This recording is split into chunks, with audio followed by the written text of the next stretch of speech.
pour la première fois, c'est une légende urbaine que je vais évoquer ici. Connaissez-vous l'homme gros ventre?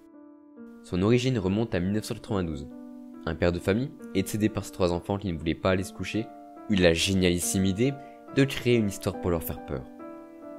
L'homme prit sa chaise et commença. Il était une fois un garçon nommé Georges. Il était très gourmand, trop gourmand même. En effet, ce dernier avait la fâcheuse habitude de voler la nourriture de ses 4 frères, Andy, Léon, Jean et Luc. Ils en avaient plus qu'assez. Surtout que leur grand frère était déjà bien dodu. Alors, ils décidèrent de lui faire une farce, qui lui apprendra une bonne fois pour toutes à ne plus voler la nourriture des autres. Le soir même, lorsque leurs parents leur donnèrent leur repas, avant de partir au travail, les 4 enfants offrirent leur nourriture à Georges. Le gamin était ravi, il avait 5 entrées, 5 plats et 5 desserts, pour lui seul. Il se goinfra comme jamais, sous les regards malicieux des jeunes cadets. Après avoir terminé, Georges se prépara pour aller se coucher. Quand les autres lui demandèrent « Tu n'as plus faim, Georges? Pourtant, nous avons encore le gâteau qui nous attend. » Georges répondit alors avec un air enjoué « Le gâteau? Quel gâteau? J'en veux, j'en veux !» Léon dit alors « Patience, Georges, il faut aller le chercher. On l'a laissé près du puits pour éviter que les parents ne se fâchent. Allons-y maintenant. » Mais l'aîné hésita. Il ne serait pas prudent de se rendre dehors alors que la nuit vient de tomber. On ferait mieux d'aller dormir. Andy le poussa un peu. « Oh, allez! Et puis, comme si tu allais réussir à dormir alors que tu sais qu'un gâteau t'attend dehors. » Les enfants ricanaient. « Bon, d'accord, mais on fait vite alors. » Les garnements sortirent de la maison, sans même prendre le temps de s'habiller. Pourtant, il faisait plutôt froid. Pendant qu'ils se dirigeaient vers l'emplacement du puits, les 4 frères échangèrent des regards complices. Leur plan allait se dérouler comme sur des roulettes. Une fois arrivés à la source d'eau, Georges les interrogea. « Alors, où est ce gâteau? J'en veux, j'en veux, j'en veux !» Andy jouant un comédie. « Il fait noir, on ne voit pas grand-chose, mais on l'avait posé sur le rebord du puits. » Georges commença alors à tâter dans l'obscurité les parois froides. « Cherche mieux !» balança Léon. Mais Georges avait du mal à toucher toute la paroi depuis là où il se trouvait, à cause de son ventre qui, étant très gros, se pressait trop contre le mur. Il commença donc à faire le tour du puits. Jean, le 3e frère, lui dit alors « Là, il est juste devant toi. Tends le bras pour l'attraper. » Georges, qui était bien naïf, s'exécuta. Et pour cela, il posa tout son poids sur le bord de la paroi. C'est alors que les 4 enfants se ruèrent d'un coup et le poussèrent dans le puits. Notre gourmand tomba tête la première au fond de ce dernier. Et les frères rigolèrent. « Ha ha ha, on l'a bien eu ce gros porc. Ça lui apprendra à manger toute notre bouffe. Allez, rentrons, les parents viendront le chercher demain. » Sauf que ce qu'ils ne savaient pas, c'est que le puits était bien plus profond qu'ils ne le croyaient, et que Georges ne savait pas nager malgré son âge. Il avait beau se débattre autant qu'il le pouvait, appeler à l'aide entre 2 ingurgitations d'eau. Il était trop lourd, et son poids l'emmena au fond de plus en plus. Le lendemain, les parents découvrirent la disparition du garçon, et lancèrent une battue dans le village.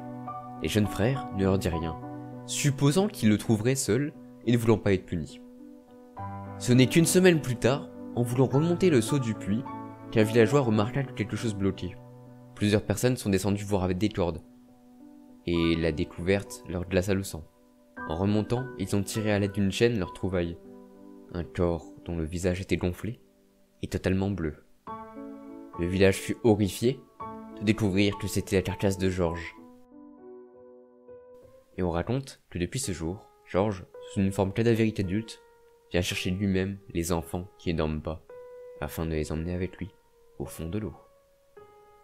Alors, vous allez dormir maintenant, ou il faut qu'on attende Georges?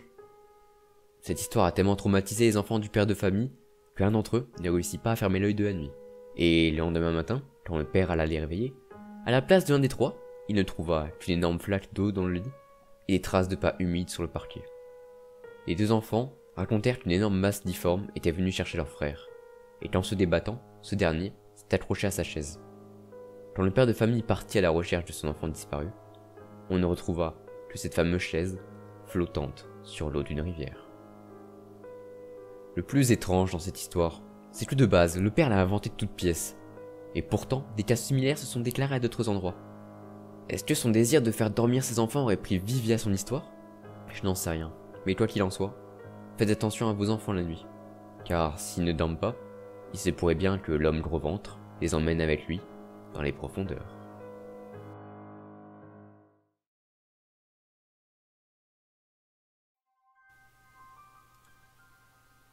Avez-vous déjà entendu parler du marcheur des Vosges? Cette histoire est une légende urbaine datant d'il y a quelques années et se déroulant dans une ville des Vosges. Pour préserver l'anonymat de cette dernière, je ne la citerai pas. Un jeune homme du nom de Bobby adorait son frère, Jack. Ce dernier possédait une moto, ainsi qu'une veste en cuir qui provoque la jalousie de son petit frère. Mais Jack avait tendance à traîner avec les mauvaises personnes et à s'attirer des ennuis. Un jour, il se fit arrêter par la police et demanda à témoigner contre le chef d'un gang du coin. Mais le criminel prit les devants et sabota la moto de Jack. Cependant, Jack, voulant perdre ses mauvaises habitudes, avait vendu son véhicule ainsi que sa veste en cuir à son frère. Un soir, Bobby enfila sa veste, se mit sur sa moto, et après avoir fait vibrer le moteur plusieurs fois, démarra. Après avoir tranquillement roulé pendant une dizaine de minutes, Bobby décida d'accélérer à une vitesse beaucoup plus élevée. Il sentait le vent passer à travers ses cheveux blonds, et il aimait ça. Car oui, Bobby était tellement imprudent qu'il roulait son casque. Ce qui est très débile entre nous. Soudain, un virage fit son apparition, et Bobby voulut freiner. Mais, malheureusement pour lui, les freins ne répondaient plus. Bobby commença à paniquer, et avant qu'il ne puisse réfléchir à comment sortir de cette situation, la moto percuta un arbre. Le lendemain, son corps fut découvert, et Jack fut accusé d'avoir saboté sa moto dans le but de tuer son jeune frère, et fut arrêté. Le chef de gang s'en est plutôt bien sorti. Enfin, il a beau avoir échappé à la police, il y a quand même une petite ombre au tableau. Le véhicule dans lequel il était avec deux de ses hommes a percuté une balustrade et est tombé d'un précipice. Les 3 hommes sont morts sur le coup. On peut dire que c'est le karma. Mais apparemment, la même nuit, des habitants de la ville ont signalé avoir vu un jeune homme avec une veste en cuir sortant du sentier du ravin. D'autres racontent l'avoir rencontré à d'autres moments, mais toujours de nuit. Certains l'ont même pris en stop. Apparemment, il était plutôt silencieux. Mais au bout de quelques minutes à bord, il pose une question au conducteur. « Êtes-vous quelqu'un de bien ?» Après avoir répondu oui, le jeune homme aurait souri, avant de se volatiliser.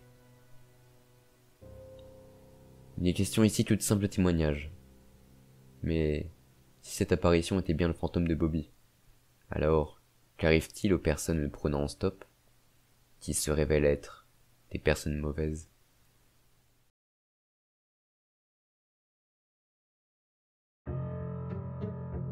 Le monde du paranormal est tellement vaste et étrange.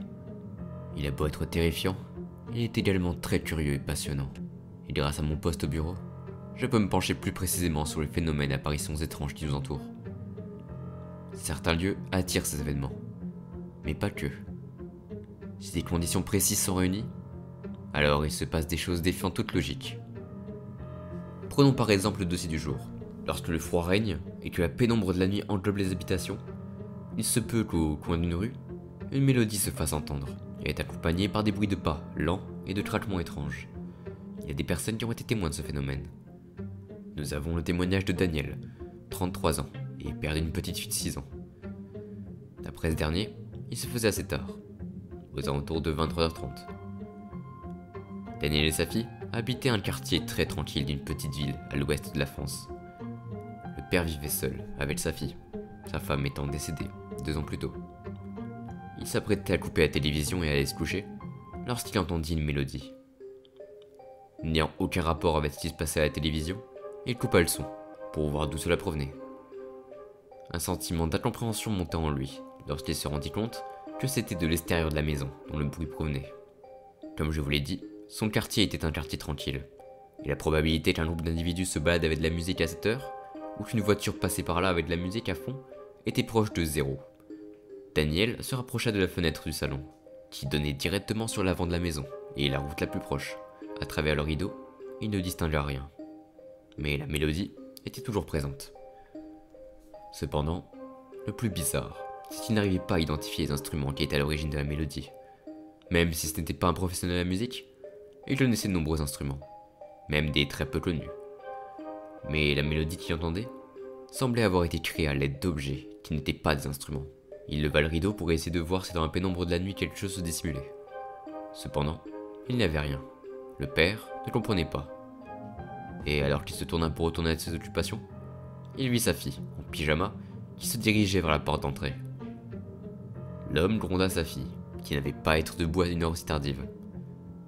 Cette dernière continua d'avancer vers la porte en déclarant qu'il l'appelait. Daniel se précipita vers sa fille, l'empêchant d'accéder à la porte, et lui dit que la musique dehors allait bientôt s'arrêter, et qu'elle ne devait pas s'en inquiéter. La petite fille n'en fit rien, et essaya d'avancer, encore. Elle lui dit qu'il ne comprenait pas, qu'elle devait y aller. Le père, ne comprenant pas, décida de la porter pour l'amener à sa chambre. Mais celle-ci se débattait, comme si c'était vital pour elle de se rendre dehors.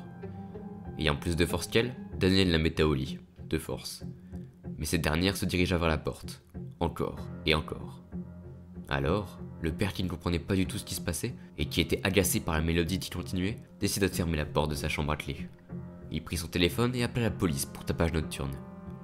Au bout du fil, on déclara qu'une patrouille serait là dans 5 minutes, pour régler ça. Après avoir accroché, le père retourna à la fenêtre, pour voir s'il voyait quelque chose d'autre de plus par rapport à avant. Et c'est là qu'il aperçut dans la pénombre de la nuit 3 silhouettes. Elles resplendissaient dans le noir, comme s'il y avait sur leur peau une substance luisante. Il regarda plus attentivement, et fut pris de terreur. Il venait de remarquer que les 3 silhouettes possédaient un visage décharné de toute peau. Des visages squelettiques étaient visibles. Sur leur tête, d'étranges couronnes rouillées étaient posées. Quant à leur style vestimentaire, d'étranges toges étaient posées sur leur corps sans aucune peau. Chaque chose avait dans ses mains une sorte d'instrument, entièrement façonné avec des os humains. Pour l'un, c'était une petite harpe, pour l'autre, un tambour, et pour le troisième, un amas d'os ressemblant à un violon. La mélodie devenait de plus en plus forte, tandis que Daniel se concentrait sur ce qu'il voyait. Il ne pouvait détourner le regard de ces choses. Il était comme hypnotisé par leur mélodie. Le squelette du milieu tourna la tête dans la direction de la fenêtre derrière laquelle le père de famille se cachait. La noirceur des orbites vides maintenait le regard de ce dernier, l'empêchant de penser à quoi que ce soit.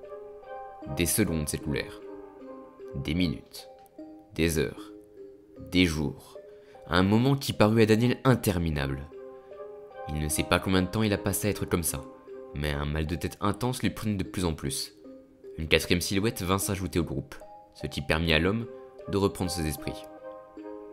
Il s'aperçut alors que la silhouette n'était qu'autre que sa fille, habillée de son pyjama bleu clair, qui donnait maintenant la main à l'une de ces choses. Il ne s'en était pas rendu compte, mais sa fille ne tapotait plus à la porte de sa chambre depuis maintenant un bon moment. Terrifié à l'idée de la laisser avec ses monstruosités, il se précipita vers la porte d'entrée, tourna la clé qu'il avait laissée sur la serrure et sortit dehors. Le froid de la nuit l'engloba rapidement. Daniel chercha de ses yeux le groupe de monstres et sa fille, mais il ne voyait rien, peu importe où il posait ses yeux. Il appela alors sa fille par son prénom, espérant qu'elle revienne vers lui, mais rien ne bougea. Il n'avait que la pénombre de la nuit. Alors il pria pour avoir rêvé, et retourna à l'intérieur de chez lui, prit la clé et déverrouilla la porte de la chambre de sa fille. Lorsqu'il l'ouvrit, il sentit instantanément le froid qui semblait avoir gagné la pièce depuis plusieurs minutes déjà. Le rideau de la fenêtre s'envolait vers l'intérieur de celle-ci, devant le cadran ouvert. Cela ne laissait aucun doute. La petite avait réussi à ouvrir la fenêtre et à sortir par celle-ci. Daniel se lança alors dans une course effrénée à l'extérieur, courant dans tout le quartier à la recherche de sa fille, mais ne trouva rien. Lorsque la police arriva enfin, ils le trouvèrent complètement paniqué, et tenta de leur expliquer. La patrouille se mit alors à la recherche de la petite fille. Mais malheureusement, en vain. Une battue fut menée le lendemain, par les habitants du quartier dans toute la ville. Mais là aussi, aucun résultat. Daniel avait beau expliquer ce qui s'était passé ce soir-là, la police ne le croyait pas, et mettait ça sur le coup d'un choc, lors de l'enlèvement de la petite. Encore aujourd'hui, celle-ci reste introuvable. Et dans les dossiers de la police, il n'est pas exclu que le père soit derrière la disparition de sa fille.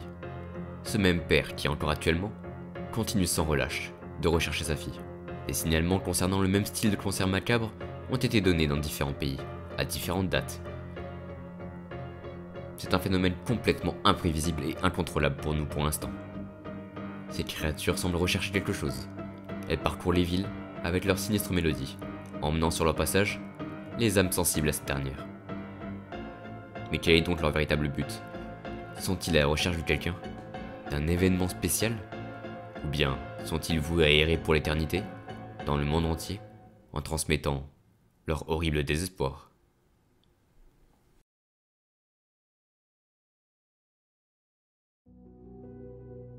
Nous sommes le 31 octobre, le soir d'Halloween et la veille de la Toussaint. Beaucoup de gens apprécient énormément cette fête. Parcourir la ville avec ses amis, en quête de bonbons pour les enfants, se poser devant un bon film d'horreur et du popcorn pour les couples, ou encore se rendre dans des lieux effrayants complètement abandonnés pour les explorateurs. Personnellement, je ne fête pas Halloween. Voyez-vous, avec mon métier au sein du bureau, je vois suffisamment d'horreur comme ça. Le soir d'Halloween, la frontière qui sépare notre monde du monde des défunts devient opaque, permettant à ces derniers de venir nous rendre visite, ou semer le chaos. Je ne crois pas vous avoir déjà parlé de l'esprit d'Halloween. Il ne se montre que le 31 au soir. Mais quelle est sa particularité à cet esprit? Eh bien, il se promène dans les rues. Personne ne le remarque, mais lui, il remarque tout. Il voit tout. Il entend tout. Vous pensez qu'il est là pour vérifier que tout se passe bien? Oh non, absolument pas. Quand je parlais avant des défunts qui se rendaient dans notre monde pour y semer le chaos, eh bien, à côté de ça, ce sont des enfants de cœur. L'esprit d'Halloween est là pour une toute autre raison, se nourrir. Il se nourrit de la peur, de vos peurs. C'est le soir où ce thème est le plus présent dans le cœur des gens. Et sans le savoir, il nourrit cette entité. Mais le pire de tout, c'est que l'esprit ne prend pas que les peurs des gens, mais il prend bien plus. Leur âme. Comment? Eh bien, c'est très simple. Chaque année, il déambule dans la rue, repérant les peurs des gens qui passent près de lui. Quand je parle des peurs, je ne parle pas seulement des peurs des monstres ou de vampires, ni même la peur du vide, mais des peurs plus profondes. La peur de l'abandon, par exemple, celle de ne pas réussir, etc. Il les repère toutes. Et si jamais vous pensez à cette peur durant la traversée de l'esprit, il s'attaque à vous, sans même que vous le sachiez. En aspirant un peu de votre âme, vous ne ressentirez que des effets faibles, comme une migraine ou bien un état grippal. Mais s'il aspire une grosse partie de votre âme, cela peut vous conduire jusqu'au désespoir le plus total, vous plongeant dans une détresse et une souffrance mentale. Vous voulez sûrement savoir à quoi il ressemble? Eh bien, c'est là le problème. Très peu de gens l'ont aperçu. Tout simplement car très peu de gens connaissent son existence. Si vous ne savez pas qu'il existe, vous ne le verrez pas. L'esprit d'Halloween est une légende que me racontait mon grand-père. Et au sein du bureau, on sait depuis de nombreuses décennies qu'il existe. Donc tous les agents sont capables de le voir. Malgré cela, il se trouve que l'esprit d'Halloween est capable de prendre différentes formes. Néanmoins, l'une des plus répétitives est terrifiante. Il porte une étrange capuche grise, délabrée. On peut même y apercevoir des déchirures et des trous. Il porte un jean noir, lui aussi délabré. Et aux endroits où le tissu a disparu, on peut apercevoir les os de ses jambes. Il a un aspect très humain dans son physique quand même, à quelques exceptions prêtes. Ses avant-bras sont squelettiques, et au poignet, l'esprit possède des chaînes, qui y sont solidement fixées. Elles traînent sur le sol, alors quand il se déplace, ça fait un très désagréable bruit de frottement. Mais je dirais que je ne vous ai pas encore dévoilé la chose la plus horrible sur cette créature. Son visage, dissimulé par sa capuche, ne présente pas un visage humain. Dans la chair de celui-ci a été gravée une sinistre bouche, semblable à celle des citrouilles. Il en est de même pour les yeux. C'est comme s'il ne possédait que de la peau, et que quelqu'un lui avait sculpté un visage à travers. Si vous le voyez, vous seriez vraiment terrifié. Si nous avons toutes ces informations, c'est parce que plusieurs de nos agents l'ont déjà aperçu par le passé. Par chance, il ne leur a rien fait. Nos agents savent maîtriser leur peur. Enfin, pour la plupart. Cette forme est la forme la plus répandue. Mais des fois, il ressemble à une sorte de blob, ou à un croque-mort. Certains l'ont déjà vu lorsqu'il prend une âme, et c'est vraiment terrifiant. Il s'approche de sa victime, lentement, avec le tintement métallique de l'acier contre le sol, et il se met face à lui. À partir de là, il se plonge dans les yeux de sa victime, avant d'aspirer ses peurs et son âme. Vous voulez lui échapper?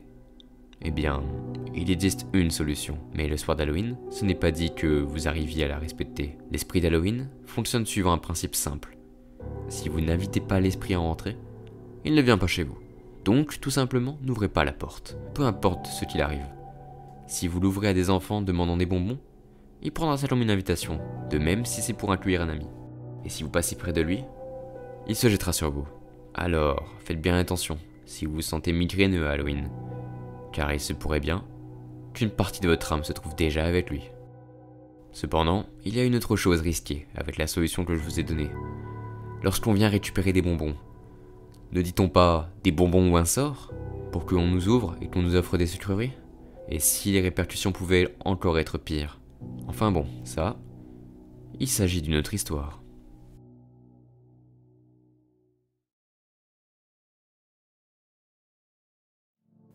Depuis la nuit des temps, des légendes existent afin de divertir les hommes. À terme, c'est devenu des histoires qu'on raconte pour effrayer principalement les enfants. Plusieurs sont devenues très connues avec les années. Pour en citer quelques-unes, la Dame Blanche, Bloody Mary, le monstre du Loch Ness, le mystère du Triangle des Bermudes, sans oublier l'homme gros ventre. Certaines sont créées de façon régionale, comme le Graouli en Moselle ou la fée Polybotte dans les Vosges. D'autres sont connues dans certains pays, comme cité plus tôt, Bloody Mary aux États-Unis, Kushisake Onna au Japon, la bête du Gévaudan en France, ou encore la Loreley en Allemagne. En Espagne, parmi les plus connues, il y a celle de la Llorona. Dans le dossier d'aujourd'hui, c'est une légende très peu connue de ce pays dont je vais vous parler. Mais avant d'aborder le côté effrayant, parlons des origines, qui, elles, sont bel et bien réelles. Pour cela, il faut remonter dans les années 80. Un homme, du nom de Javier, fut nommé fossoyeur dans le cimetière d'une petite ville. C'était un homme d'une trentaine d'années, avec des cheveux mi-longs noirs, ainsi qu'une tenue noire et grise. Il exerçait son métier avec un grand savoir-faire, et tout le monde semblait l'apprécier. Ainsi, en 88, lorsqu'une petite fille âgée d'à peine 12 ans a demandé à découvrir le métier de fossoyeur, par curiosité, c'est tout naturellement que Javier fut choisi pour lui montrer les bases. La petite s'appelait Dolores. Cela faisait quelques années déjà que le sujet de la mort l'intéressait. Assez effrayant, me diriez-vous, pour une enfant si jeune. Javier expliquait les ficelles du métier à Dolores, lui montrant comment creuser rapidement une tombe, organiser les différentes parties du cimetière, entretenir la végétation présente, ainsi que la façon dont se servir des outils à disposition. Et la petite posait beaucoup de questions. Dans toute sa carrière, le fossoyeur n'avait jamais vu une personne aussi passionnée qu'elle par son métier. Alors il se permit de lui montrer certaines choses, comme les fosses communes, où sont entreposés les ossements des personnes dont l'identification était impossible, ou provenant de cadavres dont la famille ne payait plus l'entretien de la tombe. Dolores était fascinée par la beauté des restes humains. Tous différents, et au final, tous pareils. Certains étaient plus vieux que d'autres, tandis que d'autres encore présentaient des marques datant du vivant de la personne. Javier était stupéfait par l'admiration que la gamine portait à tout ça. Alors il lui fit un cadeau. Il lui demanda de fermer les yeux et de tendre sa main. Une fois fait, la petite sentit quelques objets se poser dans le creux de sa paume. En ouvrant les yeux, elle put voir que le fossoyeur lui avait déposé des dents. Des dents humaines, bien entendu. La réaction d'une personne normale aurait été de pousser un cri et de jeter le contenu de sa main sur le sol. Une personne curieuse aurait prononcé un petit « oh » de stupéfaction. Mais Dolores, elle, eut une toute autre réaction. Elle a approché les dents de son visage pour les voir de plus près, et a prononcé une courte phrase, pouvant être traduite par « que c'est joli ». Comme je vous l'ai dit, Dolores était une enfant fascinée, passionnée par la mort. La petite a demandé à Javier si elle pouvait garder celle-ci, et le fossoyeur n'y a vu aucun problème. En rentrant, Dolores a mis son cadeau dans une petite boîte en métal qu'elle a alors entreposée sur l'étagère de sa chambre. Puis, les années passèrent. Javier, le fossoyeur, continuait son travail, et Dolores continuait sa scolarité. Mais un jour sombre de la petite ville dans laquelle il se trouvait, en 92, un article parut dans le journal. Javier, le fossoyeur, avait été arrêté. Les faits qui lui ont été reprochés étaient les suivants. Vol et profanation de sépulture. Il est reproché au fossoyeur d'avoir illégalement exhumé et volé des ossements humains dans plusieurs cimetières. Vente illégale d'ossements humains. Le fossoyeur est suspecté d'avoir participé à la commercialisation et à la vente d'ossements humains obtenus illégalement. Disparition de cadavres. Il est reproché au fossoyeur d'avoir fait disparaître plusieurs corps exhumés sans autorisation. Atteinte à l'intégrité des défunts. Le fossoyeur est accusé de ne pas avoir respecté l'intégrité des défunts en manipulant et déplaçant des restes de ces derniers pour une raison extérieure à celle de son travail. Quand toute la ville fut au courant, ce fut le choc. Il était considéré comme un homme intègre par tous les habitants, mais la personne qui était la plus touchée était bel et bien Dolores. Elle ne comprenait pas. Mais ne vous méprenez pas sur la raison de son incompréhension. Ce qu'elle ne comprenait pas n'était pas comment ce cher Ravière avait pu commettre de tels crimes. Non. C'était pourquoi il avait été arrêté pour des raisons si futiles. À ses yeux, ces ossements humains n'appartenaient plus aux personnes qui les ont possédés. Il s'agissait maintenant de simples objets. Bien entendu, personne ne pensait comme elle, et ses parents commencèrent à avoir quelques doutes quant à l'état mental de leur fille. Celui-ci s'est dégradé lorsque le procès de Ravière a commencé. Plusieurs personnes passèrent à la barre afin de déclarer que le fossoyeur était quelqu'un de bien, et qu'ils n'auraient jamais pensé qu'il aurait pu faire de telles choses. Dolores fut elle aussi appelée. Après tout, il s'agissait d'une personne qui avait pu observer de près le travail du fossoyeur. La jeune fille, âgée de 17 ans à l'époque du procès, avait d'autres projets en tête. Elle voulait prouver que les ossements n'étaient rien de plus que des objets qu'on pouvait collectionner, avec lesquels décorer sa maison, ou encore s'en servir comme accessoire. Bien entendu, pour elle qui était toujours aussi fascinée par eux qu'auparavant, il s'agissait d'objets de luxe.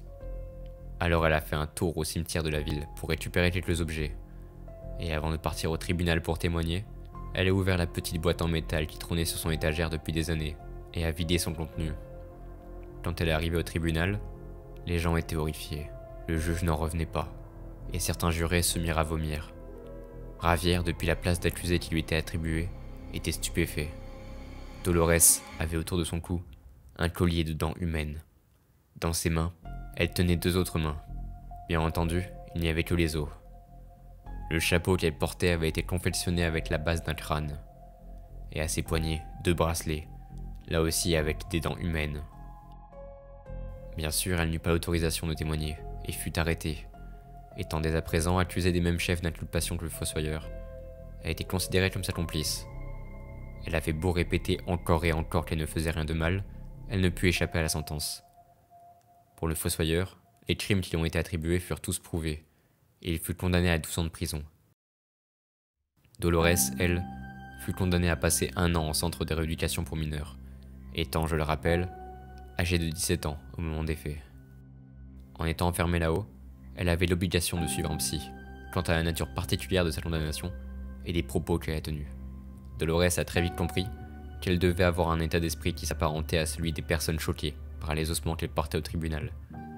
Alors elle a fait croire que son état s'améliorait. Mais chaque matin en se levant, elle soulevait son oreiller et admirait la beauté de la dent qui se trouvait en dessous. Une dent qui provenait du cadeau d'origine du fossoyeur.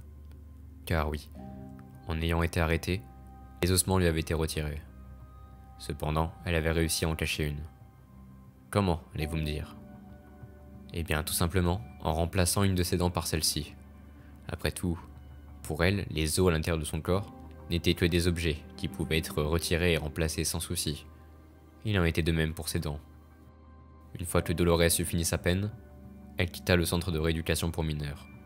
Elle avait à présent quasiment 19 ans, et il fallait pour elle trouver quelque chose à faire. Ses parents l'avaient reniée, elle n'avait pas terminé sa scolarité, n'avait pas fait d'études, et n'avait aucune expérience du monde professionnel. Sauf quelques semaines passées en découverte d'un métier, entouré de végétation, de terre et de pierre, celui de fossoyeur. Bien entendu, l'affaire de sa condamnation avait fait un peu de bruit à l'époque. Alors elle dut aller habiter ailleurs, dans un endroit où personne ne la connaîtrait, et où personne ne pourrait lui interdire d'exercer sa passion. Elle est devenue fossoyeuse, dans un petit village d'Espagne. Elle habitait une petite cabane dans un coin du cimetière. La journée, elle entretenait la végétation, creusait des tombes, organisait les différentes parties du cimetière, et utilisait les différents outils à disposition. Et une fois la nuit tombée, elle se rendait dans la fosse commune pour récupérer quelques ossements avec lesquels elle pourrait décorer son chez elle. Malgré tous les ajouts qu'elle a faits, il y a une chose qui n'a pas bougé. À côté de son lit, posée sur une étagère, une petite boîte en verre est posée là, à travers laquelle on peut apercevoir une molaire humaine. La légende raconte que Dolores, la fossoyeuse de dents, traîne dans les cimetières la nuit, et que si par malheur vous la croisez, elle se servirait de vos ossements et de vos dents pour décorer sa cabane. Cette légende au fond n'a rien de très horrible. Après tout, il n'y a eu aucun mort, aucune personne physiquement blessée. Mais des fois, l'horreur n'est pas que physique. Cela traite le visible, mais aussi l'invisible, le physique et le mental. l'ordinaire et l'original, et surtout l'irréel et le réel. Quoi qu'il en soit, faites attention où vous mettez les pieds la nuit. Vous pourriez bien tomber sur une légende tellement racontée qu'elle aura fini par prendre vie elle-même.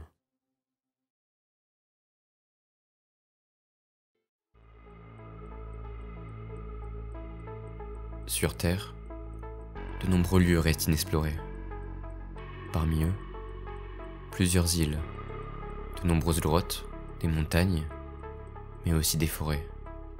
La forêt a toujours été un lieu spécial pour moi, un endroit où l'on peut se couper du monde, en étant au cœur de la réalité. Après tout, aux origines de la Terre, elle n'était pas peuplée de gratte-ciel et de ciment. Au tout début, il y avait de vastes étendues d'eau, et de l'herbe à perte de vue. Des arbres un peu partout, sans aucun véhicule motorisé pour les arracher ou déranger la faune et la flore de l'époque. Pas de son perturbateur, seulement le vent qui souffle. C'est pour cela que j'aime particulièrement la forêt. Et plus la population évolue, moins elle se préoccupe de la nature. D'un point de vue écologique, la vie humaine est un énorme ravage. Et malgré tout l'espoir que j'ai, un jour ou l'autre, les forêts disparaîtront pour de bon. Et alors, les seules traces d'elles qui resteront seront les photos au cœur des livres d'histoire. La forêt possède de nombreux mystères. L'ambiance qui y règne pourrait nous faire croire à un monde féerique dissimulé entre les branches. Et comme la plupart des lieux, il y a de nombreuses légendes qui l'entourent. Notre théorie est que la forêt est protégée par différentes entités. Plus qu'une théorie, c'est un fait. Nous avons appelé ces entités les esprits de la forêt. Je pourrais vous en parler pendant des heures tellement il y en a. Mais ici, je vais me pencher sur un esprit en particulier. Il est possible d'entendre et de voir cet esprit uniquement à l'aube. Mais dans quelles conditions ? Eh bien, tout d'abord, il n'apparaît pas pour tout le monde. Heureusement, car il est loin d'être la fée bienveillante de la forêt comme vous l'imaginez. Non, il est beaucoup plus terrifiant que ça. Il peut se montrer lorsque vous vous aventurez dans une forêt la nuit pour camper et que vous polluez la végétation en laissant traîner des déchets, des mégots de cigarettes, ou pire. Lorsque les premiers rayons de soleil se montreront, vous allez alors entendre un premier son. Souvent défini comme étant celui d'un tambour ancien. À ce moment-là, si par chance vous êtes réveillé, vous pouvez encore vous en sortir, en remontant à bord de votre voiture et en vous enfuyant le plus loin possible de la couleur verte de la forêt. Sinon, peu de temps après, vous allez entendre un deuxième son. Un son plus fort, plus grave et plus sec, qui va alors résonner contre le bois des arbres, rendant impossible l'identification de la provenance. Puis, votre rythme cardiaque va accélérer, l'adrénaline va monter en vous, et vous allez avaler votre salive, comme si vous sentiez un danger imminent. Pour autant, il ne sera pas possible de vous enfuir. Toute tentative sera vaine. Si vous montez dans votre véhicule, il ne pourra pas démarrer. Et si vous décidez de courir à travers les arbres et les buissons, vous n'arriverez jamais à trouver la sortie, semblant vous enfoncer toujours plus dans les feuillages. Lorsque le troisième son se fera entendre, vous aurez cette impression que vous êtes dans un cercueil et que l'on frappe le couvercle avec une lourde masse. La panique va alors monter en vous, vous empêchant de réfléchir. Et puis, soudainement, le vent va se lever. Un vent fort qui fera bouger les arbres et qui permettra à l'esprit de se déplacer sans que vous le voyiez. Vous ne le saurez même pas, mais il sera placé derrière vous. Et lorsqu'il abattra sa maillotche contre son tambour, vous entendrez alors le dernier son de son instrument. Un son d'une gravité si lourde qu'il résonnera en vous pour toujours. Bien sûr, vous vous retournerez et vous pourrez l'observer. Et vous crierez en voyant son apparence. Une apparence à la fois humanoïde, mais également perturbante. La plus grande partie du corps est un tronc d'arbre qui est accompagné de certaines cicatrices, comme si les blessures que l'être humain inflige à la forêt sont projetées sur lui. Il a des bras et des jambes, mais ils sont en bois, comme des branches qui se seraient métamorphosées. Il porte sur son dos un énorme tambour en bois massif, et son visage est gravé dans l'écorce du bois de son tronc. Un visage qui, si vous regardez bien, cache au fond des crevasses des yeux humains, ainsi qu'un large sourire. À sa main, il tient une maillotche en bois qu'il a utilisée pour vous faire entendre le son de sa colère. Vous allez alors tenter de fuir en vous relevant et en courant. Néanmoins, des murmures se feront entendre dans toutes les directions, ce qui va vous empêcher de vous repérer. Aucun autre son ne serait perçu, aucun oiseau qui chante, aucun souffle du vent, pas même le bruit de votre propre hurlement. Uniquement la résonance du 4e tongle de son tambour et des murmures si nombreux que vous finirez par devenir fou. Le temps, quant à lui, s'est ralenti depuis le 2e tong, et alors, il y a maintenant 2 possibilités qui s'offrent à vous. Soit vous avez pollué la forêt par accident, et que très légèrement, et alors vous perdez juste la raison pour toujours, vous forçant à vivre le restant de vos jours dans un hôpital psychiatrique. Soit vous n'avez aucun respect pour la nature et son écosystème, et alors dans ce cas-là, l'esprit de la forêt va s'approcher de vous, sa maillotche à la main, et dans un coup sec, il va vous briser les os des jambes avec. Puis, il va vous attraper et vous traîner lentement sur le sol, laissant les racines et les ronces dépasser de la terre, vous arracher la peau. Si vous avez de la chance, vous serez mort avant qu'il n'arrive à sa cachette. Si ce n'est pas le cas, il va alors remplacer ce qu'il reste de votre peau par de l'écorce. Puis, vous plantez quelque part dans la terre de la forêt. Vous serez alors condamné à vivre pour l'éternité en tant qu'arbre de la forêt que vous avez vous-même maltraité. L'esprit, quant à lui, va retourner dormir jusqu'à la prochaine fois. Tong Saor se relèvera et il refera sonner son tambour. Il s'agit donc de l'esprit de l'aube de la forêt, une des nombreuses entités qui protègent ce lieu magique, quitte à commettre quelques sacrifices. Faites attention aux endroits que vous fréquentez. Respectez-les. Si vous ne le faites pas, quelque chose frappera. Quelque chose qu'on appelle le karma.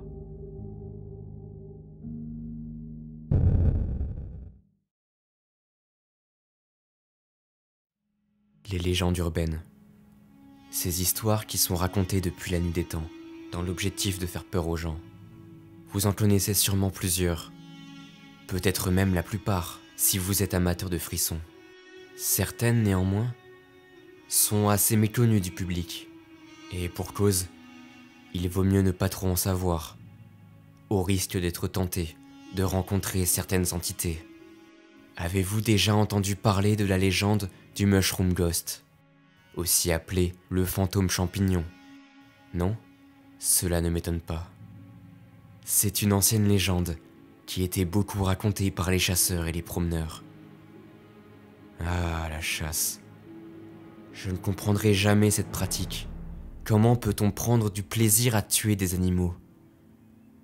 Certains vous diront que c'est pour réguler, mais s'il y a bien une espèce qui mérite d'être régulée, ce n'est certainement pas les animaux.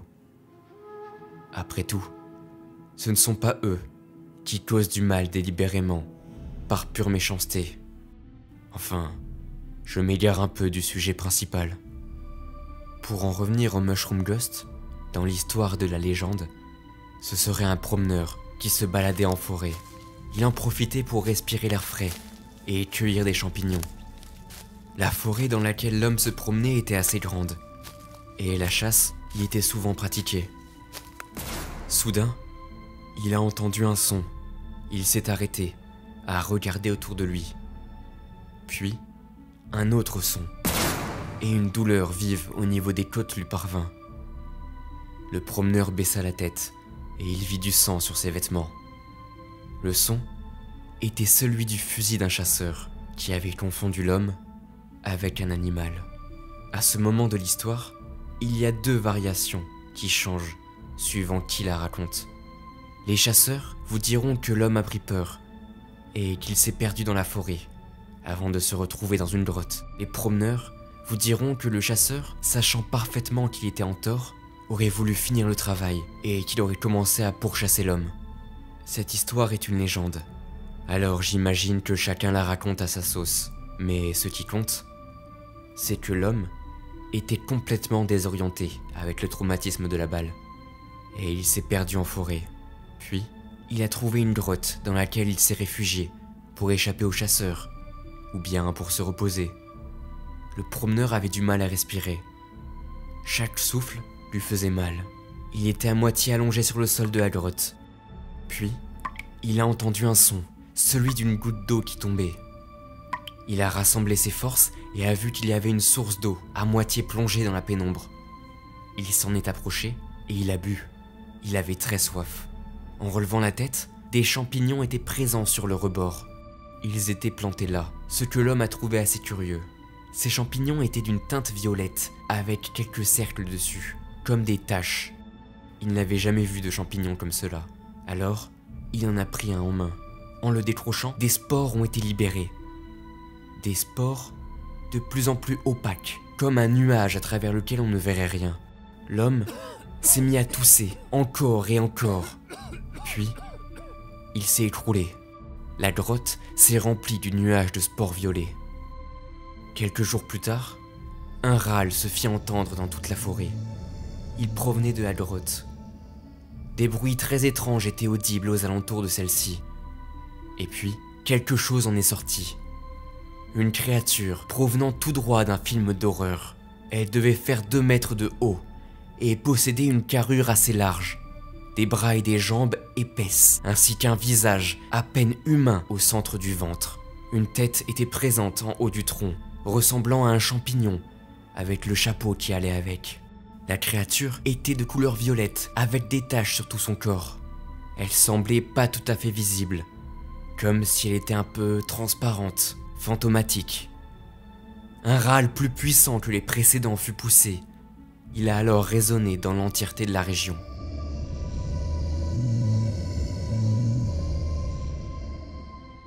Depuis ce jour, on raconte que le Mushroom Ghost peut apparaître de temps à autre dans la forêt, si des chasseurs y chassent leur proie. Ils chercheraient à venger le promeneur qu'il était, en les tuant.